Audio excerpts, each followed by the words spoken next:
Hi అండి అందరికీ, అందరూ ఎలా ఉన్నారు? సో ఈరోజు మా ఇంట్లో స్పెషల్ ఏంటంటే పులిహోగరే. సో పులిహోగర ఎలా చేసుకోవాలో చూద్దామా. ముందుగా ప్యాన్ పెట్టుకుని ప్యాన్ వేడెక్కాక అందులో ఆయిల్ వేసుకుని ఆయిల్ కూడా వేడయ్యాక వేసినకాయ గింజలు, శనగపప్పు, ఆవాలు, జీలకర్ర, పచ్చిమిరపకాయలు వేసుకొని అవి మొత్తం బాగా వేయించేసుకుని అందులోనే కరివేపాకు, పసుపు వేసుకుని అవి బాగా వేగిపోయాక చింతపండు గుజ్జు కూడా వేసుకొని ఉడకనివ్వాలండి. సో అందులోనే ఉప్పు కూడా వేసేసుకుని బాగా ఉడకనివ్వాలి.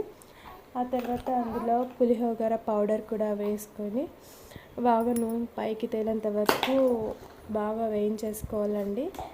మీకు ఇష్టం ఉంటే కొత్తిమీర కూడా వేసుకోవచ్చు. నేనైతే కొత్తిమీర వేసుకున్నాను.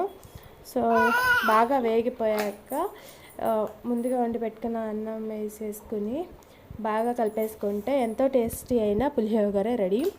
ఈ వీడియో కనుక మీకు నచ్చినట్లయితే లైక్ చేయండి. ఇలాంటి మరిన్ని వీడియోస్ కోసం సబ్స్క్రైబ్ చేసుకోండి. Bye guys.